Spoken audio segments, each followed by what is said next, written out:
Would you feel the same level of anger if someone whom you knew in this country was checked by an officer in the same way? No, I wasn't angry then. I won't be angry now. I just explain it. This is the truth that we have created. This is the world we have created, and we have to live by it. There is no issue, like I was just saying. I have an issue with the systems and processes of an advanced country, which has set it up in place. I think it's outdated, outmoded. You please get it right done, because you cannot keep on questioning the same people every 10, 15, 20 days. So it's the paranoia that America has that troubles you about America? Oh yeah, that is a separate issue from this. If you're just asking me an opinion. You're saying America has to change. You're saying it's outdated, outmoded. What is it? They are 100% paranoid. How does it have to change? What is it that you want to see America change? America says that post 9/11, our security systems have to be such that we want to ensure against another 9/11 happening. Hence, we are hence our security systems are and not only at their borders, but even outside they go and make sure everything is all set.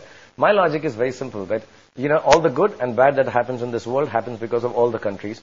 One country cannot be isolated and isolate itself and say, we'll check everything, and this is a personal opinion. That's our law. Those are our security procedures. America will say, these are our security. If you want to come to America, absolutely. You've got to follow our security procedures. I fully respect that, and I'm going there. That's why I don't want an apology from anyone, because I chose to go to America. That's right. And it's my choice, and I know what will happen there. I'm educated enough to understand that. But as just a general issue when I'm talking, I truly believe that America is rather isolated and believes that, they can take control of the world in terms of being the protectors. They're not. Because I'm very clear that, I'm talking about a larger issue, not about just the immigration. But I'm very clear that, and people say in India we don't have security checks, that's why the problems happen. But I'm very clear that nobody can tell me that, there is one nation which is going to control this. Look inside you. Get your systems in place and, make everybody feel happy. No, but those are their systems. Those are the American systems. The problem in India perhaps is our security systems are not tough enough. In fact, our security system, the criticism is that if it's a Shah Rukh Khan or if it's a big politician, you can just walk through Delhi or Mumbai airport and they won't check you because you're a VIP. There was a feeling perhaps that that there is a VIP culture in this country which must end. Everyone must stand in queues. Everyone must be frisked, whether you're in India or in America. Rajdeep, wherever I go, whether it's the Mumbai airport, which I go more often than the Delhi one, I always stand in queues. I make my children stand in queues. You don't believe in the VIP culture? I have never called a person and said, please get me inside faster to any place, including a nightclub.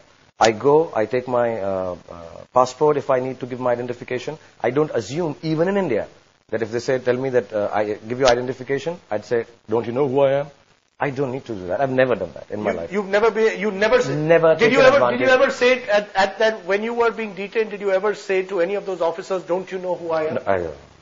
See, if you have to say that, then you're not well known enough. I would never. I'd die before saying something like this. I'm very scared. Actually, I'm a little odd with people with different language and accents. So I kept quiet. I just stood there. And I've been subjected to the security like this once or twice before. I tried to joke with them. And they sort of got a little riled at it. So I'm like, listen, like I was saying, once they asked me, do you know anyone else in America? I was going to say, Obama's very popular in India.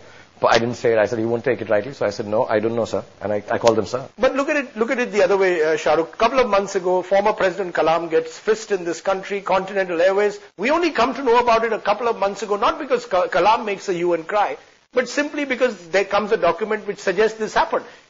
Kalam seemed to be okay with the idea of frisking. Everyone else around them seemed to see it as an issue of national pride being hurt.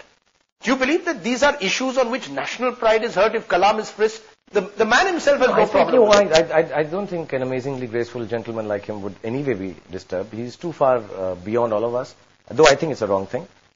Again, the issue comes back to that, he's a head of state. People should have known of him. He's a former head of state. Anyone should be frisked. Yeah, I think so. Everybody should be frisked. I don't have any questions about that it should not be frisked. And they should be frisked whether they're Muslims or Hindus or X or Y, Indian or Chinese or French. They should be frisked. I have no issues with that at all.